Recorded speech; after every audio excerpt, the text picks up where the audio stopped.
আমি আর শ্বাস নিতাম পারলাম না। They are killing me, it was touched me. কোন কারণে আগুন লাগানি হইল বাংলাদেশ? বাংলাদেশও আগুন লাগানোর কোনো কারণের দরকার নেই।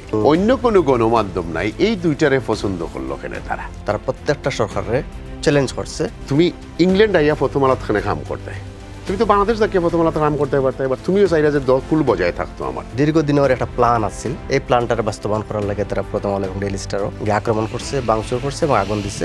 ভাই তুমি একজন সাংবাদিক, আমরা রে কৌসাই এমন কিতা গত বছর এই বছর হইছে যেটা আগামী বছর তো আর বেশি দিন নাই, তোমার মনেও আছে, তোমার টাচ করছে সব সময়।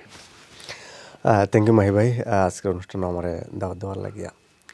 আমার সবচেয়ে টাচিং বিষয় যেটা আমার সরাসরি হিট করছে, এটা লগিয়া লাস্ট থার্সডে যে বাংলাদেশও প্রথম আলো একজন সংবাদকর্মী হিসেবে প্রথম আলো ডেইলি স্টারে যখন আগুন লাগে, আমি যখন সোশ্যাল মিডিয়াতে একটা স্ট্যাটাস দেখছি, আমার একজন সহকর্মী জাইমা ইসলাম ডেইলি স্টারের একজন সাংবাদিক, তাই যখন স্ট্যাটাস দিছেন যে আমি আর শ্বাস নিতাম পারলাম না, they are killing me, it was touched me, because she is straight away she is not my colleague, but obviously as a journalist she is my colleague. So এটা আমার লাগে সবচেয়ে শকিং আছিল, টাচিং আছিল, and I was so much worried on that time. And finally আল্লাহর হুকুম তারা rescue করা হয়েছে, কেউ মারা গেছে না, but there was 28 of journalists inside the Daily Star building. এবং এটা যদি আরও 15 to 20 minutes লেট হইতো, there would be a disaster. কোন কারণে আগুন লাগানি হইল বাংলাদেশ? বাংলাদেশও আগুন লাগানোর কোনো কারণের দরকার নেই। বাংলাদেশের কিছু অন্য কোনো গণমাধ্যম নাই, এই দুইটারে পছন্দ করলো কেন তারা? বিকজ এই দুইটা সব সরকারের আমল তারা চ্যালেঞ্জিং অবস্থান গেছে, তারা প্রত্যেকটা সরকারে চ্যালেঞ্জ করছে। অ্যান্ড বাংলাদেশও অবভিয়াসলি তারা তো আর কোনো ধর্মগ্রন্থ নয়, তারার মাঝে ভুল আছে, এটা নিঃসন্দেহে থাকতে পারে, ক্রিটিসাইজম থাকতে পারে, তার নির্দিষ্ট এডিটোরিয়াল পলিসি থাকতে পারে, সেটার অপছন্দ হইতে পারে, বাট তারা চেষ্টা করছে বাংলাদেশও একটা ক্রিটিসিজম জার্নালিজম করার লাগিয়া, যার কারণে তারা প্রত্যেকটা প্রতিক্রিয়াশীল গোষ্ঠীর টার্গেটে পরিণত হয়েছে। এটা আপনার ইন্টারিম গভর্নমেন্ট হোক্কা, সরকার, রাজনৈতিক সরকার হোক্কা, কিংবা বাংলাদেশের অতি উগ্রবাদ যারা আছে, ধর্মীয় উগ্রবাদ, তারার টার্গেট, প্রত্যেকের টার্গেট এরা। সো এটা আমরা সবসময় দেখছি, আওয়ামী লীগের আমলেও প্রথম আলো, ডেইলি স্টার, শেখ হাসিনার দপ্তরও, সরকারের সকল দপ্তরও ব্যান্ড আছিল। ইভেন পার্লামেন্টও দাঁড়াইয়া শেখ হাসিনায় প্রথম আলোর বিরুদ্ধে বিষোদ্গার করছেন, প্রথম আলোর বাংলাদেশের শত্রু, আওয়ামী লীগের শত্রু, এ কথাগুলা কইছেন। আবার এই আওয়ামী লীগের টোটাল অপোজিশন যারা আছে, তারা আফটার 5th আগস্ট প্রথম আলো ডেইলি স্টারের সামনে গরু জবাই দিচ্ছে, জিয়াফত করছে, তখনও বাঙ্গার আগুন লাগানোর চেষ্টা করছে। আর সর্বশেষ বাংলাদেশের জুলাইয়ের অন্যতম যোদ্ধা হাদির মৃত্যুরে কেন্দ্র করিয়া, যেখানে সারা দেশের মানুষ হাদির মৃত্যুতে শোকবিহ্বল, সবে এক ধরনের কষ্টর মজা আছিল, এই সময়টারে তারা কাজে লাগাইয়া তারা দীর্ঘদিনের একটা প্ল্যান আছিল, এই প্ল্যানটারে বাস্তবায়ন করার লাগে তারা প্রথম আলো এবং ডেইলি স্টারও গিয়ে আক্রমণ করছে, ভাঙচুর করছে এবং আগুন দিছে। সবচেয়ে দুঃখজনক হইল প্রায় 2 থেকে 2.5 ঘন্টার ভ্যান্ডালিজম চলছে, কিন্তু গভর্নমেন্টের দিক থেকে, আইন শৃঙ্খলা বাহিনীর দিক থেকে কোনো ধরনের ব্যবস্থা নেওয়া হয়েছে না। এটা তো মাত্র রিসেন্টলি, এর আগে কিছু টাচ করলো না, নিয়ে তো তাও ইয়া যায় আপনি হয়েছেন সবচেয়ে বেশি টাচ, যেটা আমার টাচ করলো নিতে তোমার একটু অবভিয়াসলি বাংলাদেশের ঘটনা বাগা মানলা তোমার। শেখ হাসিনা তো আগের বছর বাগা দিচ্ছে। আচ্ছা, ঠিক আছে। তো টাচিং এভাবে টাচিং নাই, বাট অবভিয়াসলি অনেক ঘটনাবহুল ঘটনা আছে। এর মাঝে ইউকে যেটা হয়েছে, আমি একটু ওটা আপনার কই, বর্তমান সরকার লেবার পার্টি ইউকের যে সরকার ক্ষমতা আছে, তারা খোয়া হয় যে ইমিগ্রান্ট বান্ধব সরকার। এটা ভুল কথা, এটা ভুল কথা। এই যে ইমিগ্রান্ট যারা আইছে, আমি আগর খবর জানি না, আমি 2011 সালে আমি আইছি, এরপর থেকে আমি কইতাম পারলাম, প্রথম স্টুডেন্টের লইয়া তারা বিজনেস করছে। এরপরে সর্বশেষ যে কেয়ার ওয়ার্কার সহ ওয়ার্ক পারমিটে যারা আইসুন, এখানে এরা এই ইমিগ্রান্টসরা দুইভাবে ক্ষতিগ্রস্ত হয়েছে। একভাবে হইল গিয়া যারা আনছে এরার কাছ থেকে টাকা পয়সা নিচ্ছে এবং এরার সাথে মিসইউজ করছে এরারে। তারা প্রপার জব দিছে না, প্রপার বেতন দিছে না, এবং এরা কিন্তু এই জায়গাতে একটা ক্ষতিগ্রস্ত হয়েছে। আর একদিকে সরকারে তার সাথে ব্যর্থ করছে, তারা জেল আইনের মাধ্যমে এরা আইছে, এরা আওয়ার পরে তারা আইন বদলাই লিছে, বা নতুন ইমিগ্রেশন পলিসি তারা অ্যাডাপ্ট করছে, যার কারণে এরাও কিন্তু ক্ষতিগ্রস্ত। Right, thank you. সো দুইভাবেই এরা ক্ষতিগ্রস্ত হয়েছে। এটাও একজন এমিগ্রান্ট হিসাবে এটা আমার লাগে একটা ক্লারিফিকেশন দেই।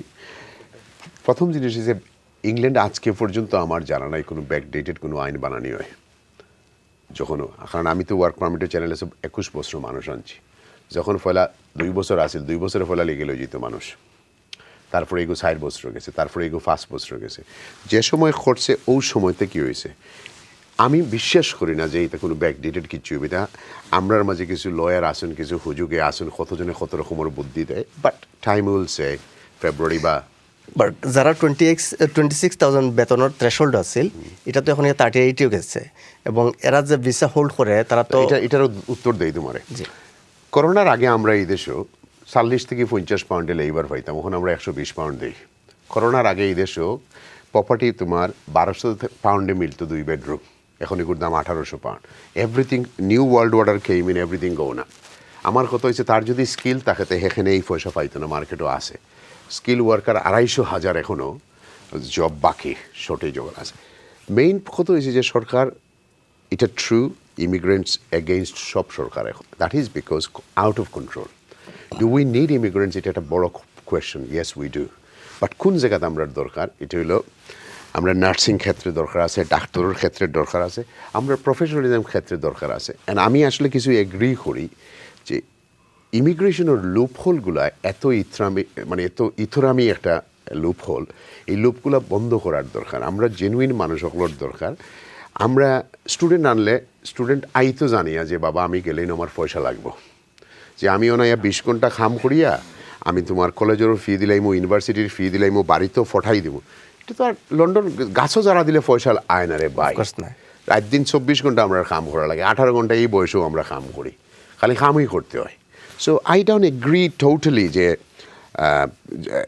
সরকারের সব কিছু বল কোন জায়গাতে আমি কই। ব্রেক্সিটের পর থেকে আমরা একটা মহা ফান্দ আছে, আমরা নেইবারের লগে আমরা সম্পর্কও বালা নাই। সো নেইবারের লগে সম্পর্ক যদি তোমার বালা থাকে না, নেক্সট ডোরের বেটিয়ে যদি তোমার গার্ডেনের ফেন্স খুলিয়া রাখি দিতে, ফক্সটা তোমার বাড়িতে আইবনি না, আইতো না, তারা খুলিয়া রাখি দিয়েছে ফক্সও খোলা। আর দ্যাটস হাউ সিম্পল। তুমি you don't need to be a genius, you do not need to be a genius to understand where is the problem. Second problem হয়েছে গিয়া আমরা প্রবলেম আছে, আমরা ইন্টিগ্রেট করি না। তুমি মনে করলো আইসো লন্ডন, তুমি তো প্রথম আলাদ সাংবাদিকতা করায়, তুমি তো সানডে টাইমসও গিয়া করায় না, বা তুমি আর কিছু করায় না। তো তুমি ইংল্যান্ড আইয়া প্রথম আলাদখানে কাম করতে, তুমি তো বাংলাদেশ থাকিয়ে প্রথম আলাদা কাম করতে পারতে, এবার তুমিও চাইরা যে দকুল বজায় থাকতো আমার, আমি তোমার অ্যাটাক করলাম না, আমি তোমার বুঝাইলাম। তো আমরা কিভাবে তোমার ইন্টিগ্রেট করবো এই সোসাইটিতে? এখন তুমি টাউন হামলেট তাকড়ায় সবে বাংলা মাতে, তুমি একটু দূরে গিয়া সাদা হাজনের লগে গিয়া বইতে রাজি নাই, তার 4-6 দিন যাইতে রাজি নাই। সো আমরা কিন্তু আমি তাদের গত সপ্তাহ খুঁজতাম যে আমি নাইজেল ফরাজের কিছু জিনিস একমত, এলাকা তারা খুব রাগ করছেন বা অনেকে রাগ করছেন, বাট না, নাইজেল ফরাজের কিছু জিনিস আছে একদম আউট অফ অর্ডার। বাট এই দেশে এখন দরকার আছে যে এই 2 পার্টির থেকে 1 পার্টি আইয়া সপ্তাহ মেস করতো ট্রাম্পল লাখান, সবটিয়ে বুঝতা যে ইমিগ্রেন্ট ছাড়া এই দেশ চলতো নাই, খান্দা খাটি আরম্ভ করতাম, মানুষের ফাওয়া এত ধরতো, তার বাদে আবার মানুষ আরম্ভ। ভাই আমার কোয়েশ্চেন হলো কি, যারা তো ইমিগ্রেন্টস ইয়া তারা ক্ষতিগ্রস্ত হয়েছে, এটা তো একটা সাইড। আর যারা কারণে ক্ষতিগ্রস্ত হয়েছে, যে কমিটেড করছে গভর্নমেন্টরে যে আমি এই ওয়ার্কারে হায়ার করলাম, আমি তারে মাসও এবং বছরও এই বেতন দিব এবং তারে এভরি উইক 40 আওয়ার্স ওয়ার্ক দিব, হে যে দিচ্ছে না, এবং এই ইমিগ্রেন্টস যে ক্ষতিগ্রস্ত হয়েছে, গভর্নমেন্টে কিতা যে এই এমপ্লয়ারে এগেনস্টে কোনো ব্যবস্থা নিচ্ছে নি? নিছে, তার লাইসেন্স রিভোক করছে,